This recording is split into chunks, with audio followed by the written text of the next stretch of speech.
Part 3, Chapter 6. The moment she was out on the bridge, she wanted to turn around and run back to the proc. There was a cool breeze blowing and the bridge was swaying. She could see between the wooden slats to the foaming, rushing river thousands of feet below. The noise of the waterfall was terrifying. She looked back. The proc raised his arm. "Go on, Miss Lindy. Once you get started, it doesn't seem so bad. Just make it halfway. From there, it's easy." Lindy walked on and tried to keep her head up. It was better if she did not look down. She thought of her brothers and wondered what they would do while she was gone. She remembered how sad the Wing Doodle had looked when he talked about being lonely, and how important he had made her feel when he asked her to try to bring the professor back. She clutched the gold ring he had given her and quickened her pace. She looked for the professor, but he was nowhere in sight. "Professor? Professor?" Her voice echoed from the chasm. "Professor?" She cried louder, but there was no reply. Lindy ran the remaining length of the bridge. Looking around, she remembered the dreadful Gyascutus and hoped fervently that the Wing Doodle would keep his promise. "Professor, where are you?" She noticed a bright clump of yellow flowers on the ground ahead of her. As she watched, they moved slightly. With a jolt of happiness, Lindy realized they were not flowers at all, but the yellow butterflies on the professor's open umbrella.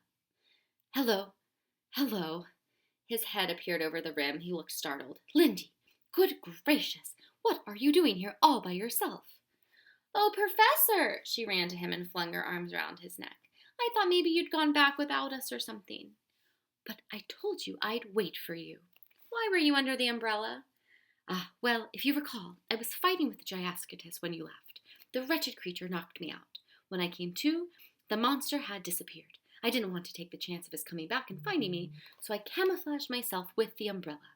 Thought he'd mistake it for a bunch of flowers." "That's what I thought it was," Lindy said with a smile. "Now, what's been happening, and where are the boys? Did you see the Wing Doodle?"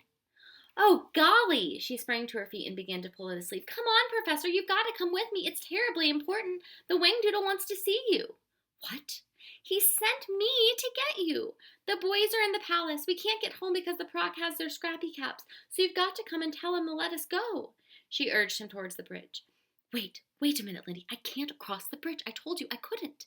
"But you've got to. I came all this way to find you and bring you back. You just have to get across. The Wing Doodle's waiting to talk to you."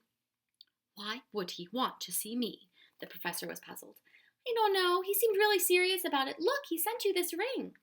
The professor turned the ring over and over in his hand. "Amazing. Just amazing." He looked with desperate longing across the chasm to the glittering palace. Lindy suddenly knew that she had to be very firm. "Take my hand, Professor, and come with me." "I can't, Lindy. I would give my soul to come with you. But if I can't see the bridge, what can I do?" "You can see the Wing Doodle's ring, can't you?" she cried. "Yes." "Well, that proves that the Wing Doodle is waiting for you, because it proves there really is a bridge, too, because how could I bring you the ring to you otherwise? All you have to do is trust me. The bridge is there, I promise. You only have to walk across." "But I don't see it." "Then don't look. Keep your eyes on me. Hold my hand and don't look down, whatever you do." He hesitated, and she gave a small cry of frustration. She pulled him towards the edge of the chasm, and he began talking, saying the first things that came into her head. "It's such a little way across, really it is. Just make it halfway, and the rest is easy. Oh, Professor, wait until you see the inside of the palace. You won't believe how beautiful it is. It's shining and cool and peaceful. There's room for everybody in the whole world, but it isn't at all a lonely place. Keep looking at me, Professor. Hold my hand tighter." She walked slowly onto the silk bridge, and the professor took a deep breath and followed, never taking his eyes from Lindy's face.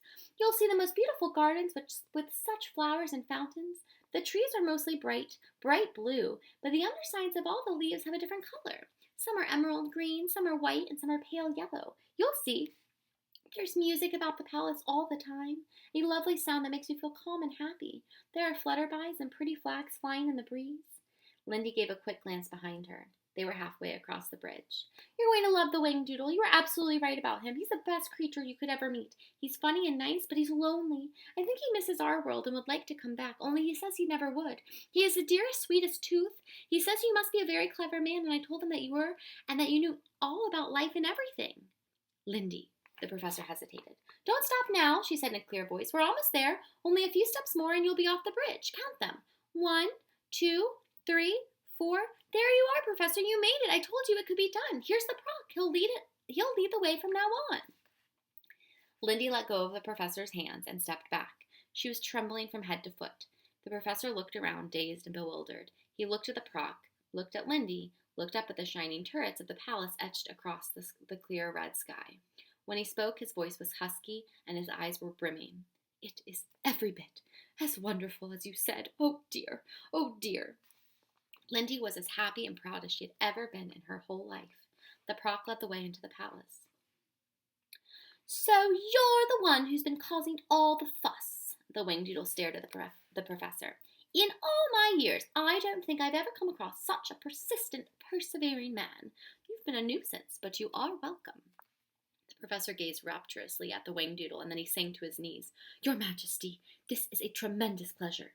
Yes, well, get up, get up. There is so much to talk about. You want some wodge?" "No, thank you, sir." "You have 3 staunch supporters, I must say." The Wing Doodle waved a hoof towards Ben, Tom, and Lindy. "You've trained them well, very well, but for them you might not be here." "And vice versa," Tom interrupted loyally. The professor smiled. "I consider myself a lucky man in every respect." The Wing Doodle bounced in his chair. Yes, I'm glad you crossed the bridge. I look forward to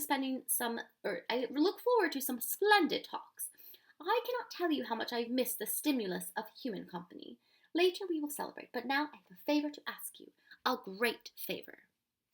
"I will do anything, Your Majesty," the professor said, smiling. "Splendid, splendid. The children have been telling me about your wonderful discovery concerning the secret of life."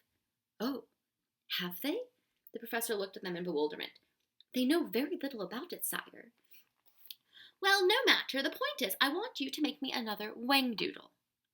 "I beg your pardon?" "That's the favor I want. I want you to make a Wing Doodle for me. Now, I know you're saying to yourself, what kind of Wing Doodle? Well, obviously, I want a female Wing Doodle." The Wing Doodle jumped up and paced about the room, changing color rapidly. "You see, it's been so quiet and lonely here all these years. Then 4 human beings arrive on my doorstep, which is sensational enough. And then I learned that you are a professor with an incredible discovery, and I suddenly realized that all my dreams might possibly come true." He paused in front of the professor. I would have a family again, and I wouldn't be extinct. I would never be lonely again. You do understand how desperately important this is to me, don't you?" "Oh, sire," the professor lifted a hand to his brow. I'm afraid there's been a terrible misunderstanding. I would give anything to be able to grant you your wish and make you a Wing Doodle, but it is impossible. I would not know how to begin." Tom said, "But you told us the secret of life had been discovered, Professor." "Yes, you did," lisped the Wing Doodle emphatically. "But discovering the secret of life and being able to make it work are 2 entirely different things. It will be a long time before man is ready to take the next tremendous step." "Well, be the first. Start a fashion."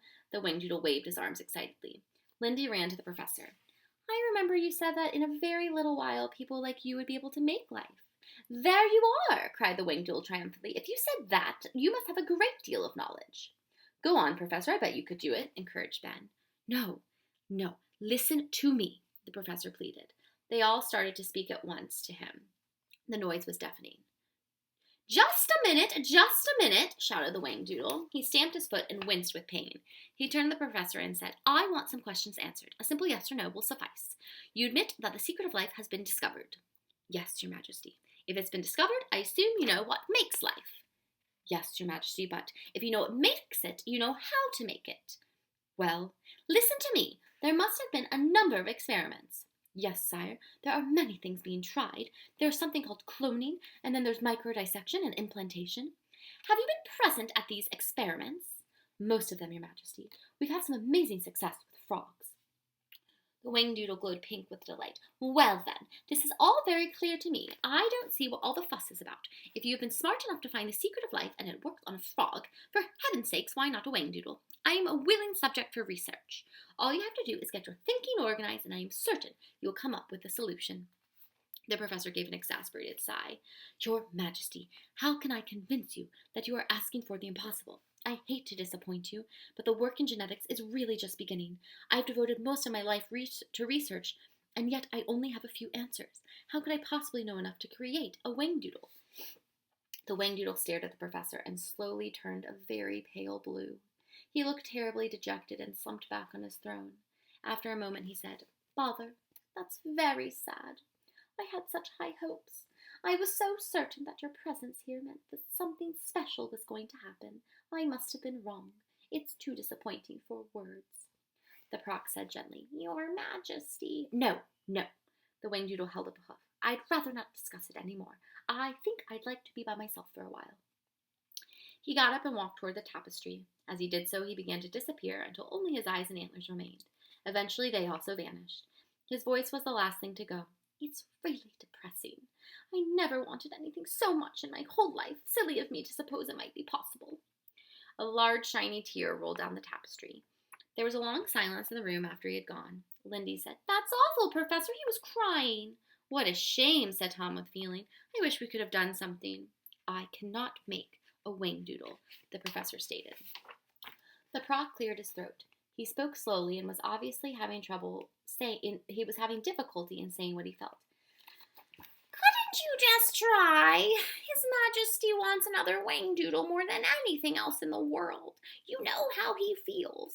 You wanted to get to Wing Doodle Land more than anything in the world. The king was gracious enough to meet with you. Won't you return the favor and try this for him?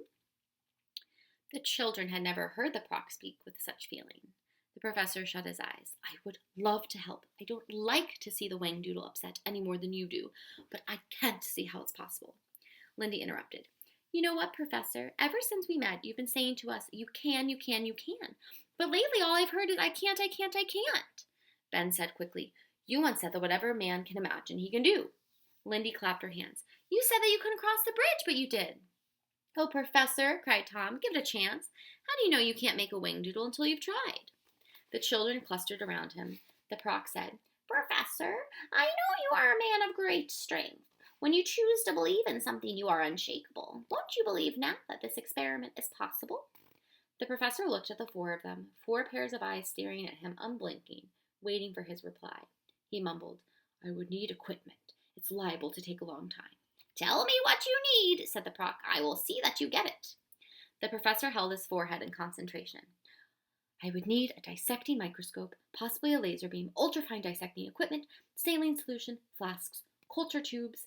His words were drowned by the cheer that came from the children. They danced around the professor, hugging him and patting him, laughing with happiness. Even the Proc smiled broadly.